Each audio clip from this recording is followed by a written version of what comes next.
Narrators Machiavelli, you have been raised on lies. From the moment you first opened your eyes, the world has whispered the same sweet poison into your ear. Play fair, be just, treat others as you would want to be treated. Teachers repeat it, parents demand it, priests sanctify it, kings proclaim it, and you, like a loyal fool, accepted it without question. But ask yourself, if fairness is the law of the world, why do the cruel sit on thrones while the kind rot in the dust? Why do the ruthless write history while the fair are forgotten? Fairness is not truth. Fairness is a cage. The illusion of fairness is the oldest trick of power. The powerful weave it into laws, into holy scriptures, into the mouths of poets and storytellers. They tell you to be fair, not because fairness protects you, but because it protects them. A fair man is predictable, obedient, bound by invisible chains. He waits for justice, he respects rules, he holds back his hand when he should strike. Meanwhile, the ruthless man moves freely. He does not hesitate. He bends laws as a blacksmith bends iron. He smiles in public, whispers of virtue, but in secret he plots the downfall of his rivals. And when he takes what he wants, the fair man can do nothing but cry that the rules were broken. Yet the world does not mourn him, it forgets him. Look at history. Did Caesar conquer Gaul by being fair? Did Alexander build empires by waiting for justice? Did kings defend their thrones with mercy? No. They cloaked their ambition with noble words, but behind the mask they were wolves. The illusion of fairness kept their enemies weak. The masses believed in justice, while their masters fed on their faith like wolves on lambs. When you play fair, you agree to fight with wooden swords while your enemy sharpens steel. You step into battle chained by conscience, while your opponent marches unbound. Who will win such a contest? The truth is brutal, but it is truth. Fairness is for the weak. The strong create the laws. The strong define what justice means. The strong decide when fairness is applied and when it is abandoned. They hold both the scales and the sword. You, the fair man, are nothing but the weight placed upon their scales. And when they wish it, you will be thrown off, and the world will not remember your cries of injustice. You want power, yet you cling to fairness as if it were a shield. But fairness is no shield. It is a glass wall. You think it protects you, but it only reveals your hesitation. Your enemies see your limits. They see where you will stop. They see the line you will not cross. And then, with the precision of assassins, they push you to that line and cut your throat the moment you hesitate. They win not because they are stronger, but because they are willing to step where you refuse to step. Consider this: when you obey the rules, who created them? When you respect the boundaries, who drew them? When you wait for justice, who controls the scales? It is never you. It is those above you. They have already decided the outcome long before you even entered the game. Fairness is the story told to the sheep, so they never suspect the shepherd plans to slaughter them. And yet, the illusion is powerful. It seduces the masses. They believe that if they play fair, the world will reward them. They believe the universe is balanced, that every good deed will be returned, that every act of justice will be honored. And so they obey. They live their lives in chains of morality, never questioning why the wicked prosper while the virtuous starve. They do not see that the world is not balanced. It is tilted, always tilted, toward those who seize it without hesitation. But you must see it. If you wish to rise above the common herd, you must tear the veil of fairness from your eyes. You must understand that fairness is a game you cannot win because the rules are not written for you. They are written to keep you in place. The ruler smiles when you follow them because it means you will never rise to threaten him. He watches as you bind yourself, and he laughs because he knows he will never be bound. This is why fairness is a trap. It lulls you into obedience. It convinces you that patience and morality will one day elevate you. But no such day comes. The day never arrives because the throne is not given to the patient. It is taken by the ruthless. And while you wait for justice, while you wait for recognition, while you wait for fairness, someone else will take what you believe you deserve. Someone less moral, less kind, less fair, and they will not return it. The illusion of fairness does not merely hold you back. It feeds your enemy. It keeps you docile. It keeps you predictable. It keeps you weak. The man who clings to fairness is like a soldier who lays down his sword, expecting his enemy to do the same. But the enemy never does. The enemy strikes, and the fair man bleeds. If you wish to escape this trap, you must abandon the comfort of fairness. You must see the world as it truly is, a battlefield, not a court. You must understand that justice is not blind. It sees everything, and it always looks upon the hand with the sharpest blade. Would you like me to now expand Keynote 2 in the same way, minimum 800 words in Machiavellian style? Or should I first finish all 4 keynotes in shorter drafts before expanding them one by one? You have been told that to lead you must be loved, that affection wins loyalty, that kindness inspires devotion, that generosity ensures obedience. But I ask you this: how many rulers were betrayed by those who once swore to love them? How many kings were overthrown by the very people they fed and clothed? Love is fragile. It is as thin as paper torn by envy, burned by jealousy, and washed away by greed. It changes with the seasons, it fades with rumors. A single whisper can turn love into contempt, and a single betrayal can turn affection into death. Love is not the foundation of power. Fear is. Understand this truth: a man who fears you may curse you in silence, but he will obey you. A man who loves you may sing your praises in public, but in the privacy of his heart, he plots for his own advantage. Love is voluntary, fear is enforced. Love relies on the fickle nature of the human heart. Fear depends on the unshakable instinct of survival. And survival is eternal. A ruler who seeks only to be loved builds his throne on sand. The winds of gossip erode it, the tides of resentment wash it away. But a ruler who makes himself feared builds on stone. His enemies hesitate before striking, his allies think twice before betrayal, his subjects obey without question. Fear anchors loyalty in a way that love never can. For men will abandon love when it no longer serves them, but fear never stops serving. Fear speaks in the night, it whispers in every decision, it chains the hand before it dares to rise against you. Now, many will say that to be feared is cruel, that it makes one a tyrant. But cruelty, when measured, is not weakness. Cruelty, when used with precision, becomes the surgeon's knife. It cuts only where it must, and by its cut, it saves the body. Ruthlessness is not mindless brutality. It is calculation. It is the discipline to act without hesitation when hesitation would destroy you. It is the ability to punish swiftly, to strike without mercy when disobedience threatens order. A single act of ruthlessness, well-timed and well-placed, can silence rebellion before it even begins. Think of the general who spares every deserter. His army learns that weakness is tolerated. Soon discipline crumbles, soldiers flee, and the enemy triumphs. But the general who executes one deserter in front of the ranks teaches the army a lesson they will never forget. Fear takes root in their bones, and because of that fear, they remain loyal, they remain strong, and they fight to the last man. Which general secures victory, the merciful or the ruthless? Men admire generosity, but they exploit it. They praise kindness, but they exploit it. They flatter the ruler who seeks to be loved, but they flatter him only to extract more favors, more gifts, more indulgence. The moment he refuses, their love turns to resentment. But fear cannot be so easily twisted. Fear is not a bargain, it is not a negotiation. Fear is a chain, and once forged, it does not break.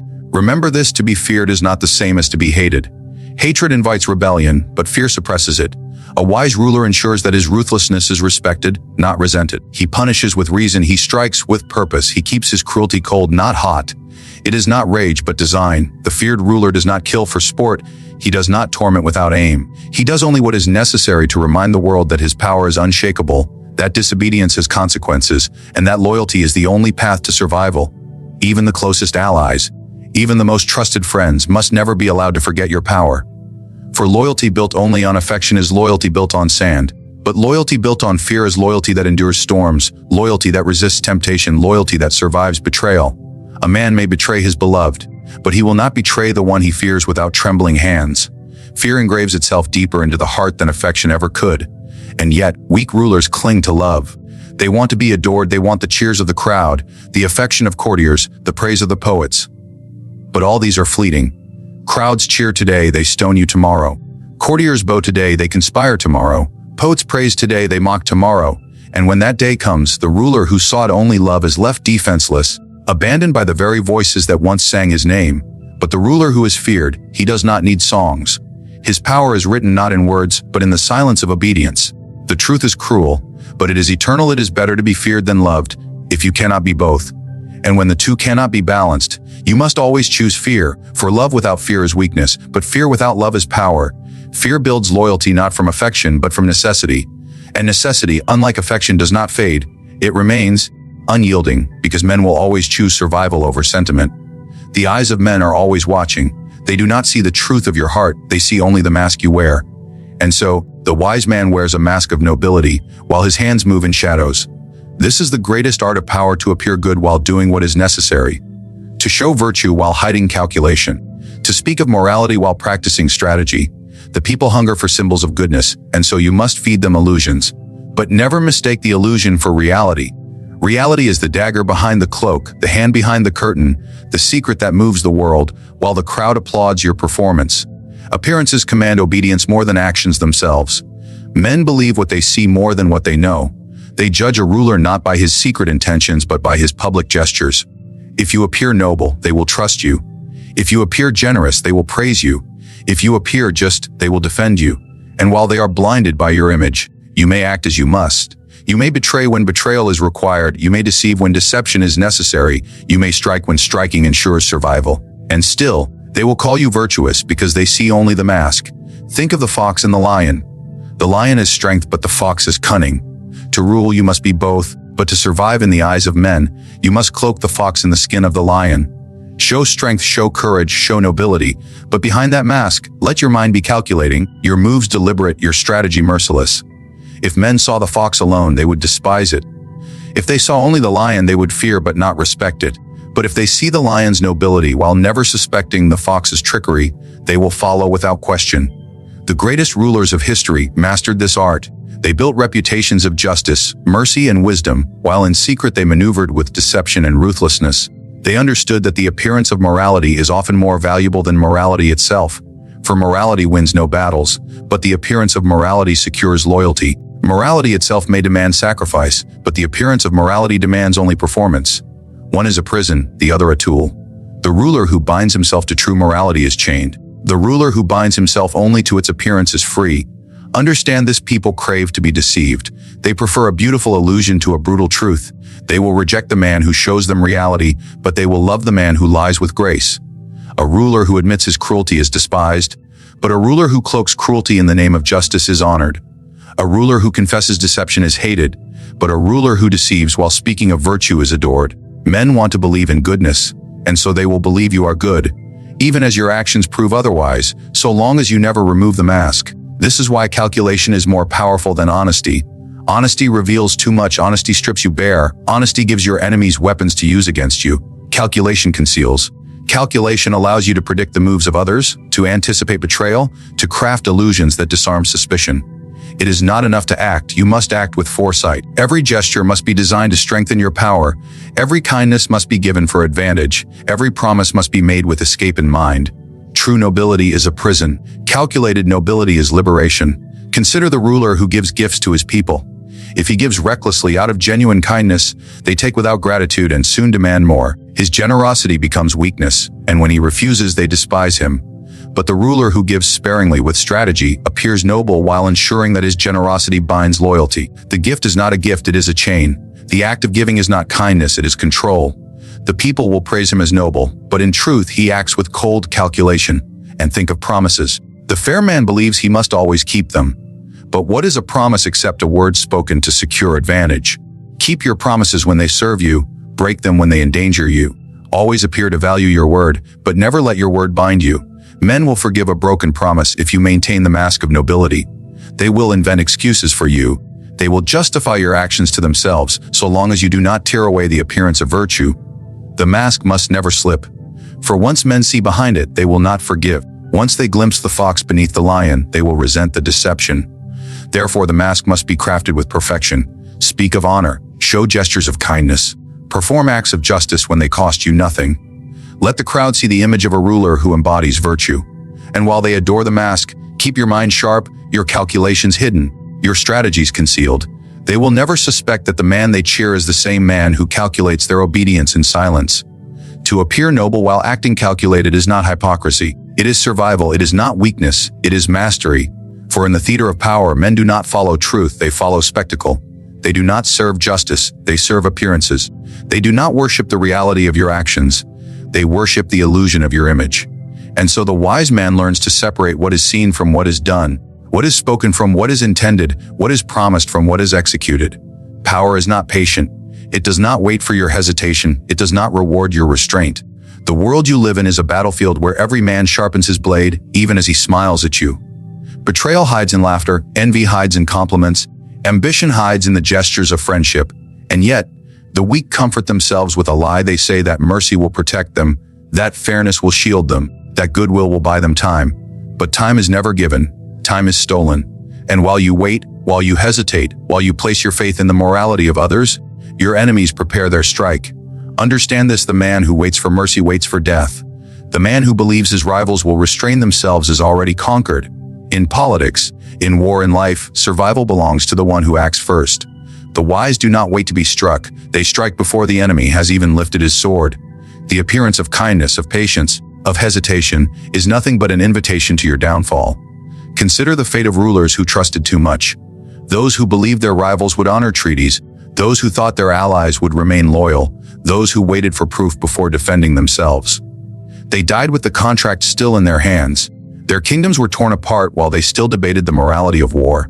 But the ruler who anticipates betrayal, who acts as if every smile conceals a dagger, that ruler endures. He strikes first, and because he strikes first, his enemies never rise against him. To strike before you are struck is not recklessness. It is foresight. It is the discipline of seeing the world as it is, not as you wish it to be. Men are selfish. Men are ambitious. Men are treacherous when the prize is within reach. To ignore this truth is to invite ruin. The wise man anticipates betrayal not because it is certain, but because it is possible. And when it is possible, you must act as though it is inevitable. That is the only way to ensure survival. Some will call this cruelty. They will say it is unjust to punish a man before he has acted, to destroy a rival before he has drawn his blade. But justice is a luxury of the powerless. Justice comes after victory. The living may debate whether you were fair, but the dead have no voice. If you wait for evidence, if you wait for your enemy to make the first move, then it is too late. You will be the one judged, you will be the one remembered as weak, and your enemy will be remembered as victorious. History is filled with those who hesitated. Think of the king who trusted his brother, only to be strangled in his sleep. Think of the general who believed his allies' promises, only to see his army betrayed and slaughtered. Think of the leader who ignored whispers of conspiracy, only to be stabbed by the very men who once swore loyalty. Their mistake was not in kindness, but in hesitation. They failed to see that in the theater of power, suspicion is not paranoia, it is survival. Striking first does not mean striking blindly. It means striking with precision, striking when the danger is still invisible to others, striking when the rival is too weak to defend himself.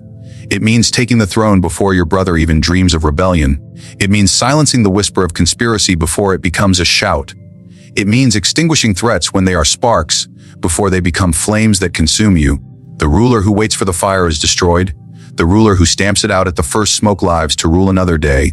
Men respect decisiveness. They may not admit it. They may curse your ruthlessness, but in their hearts they admire the one who acts with certainty.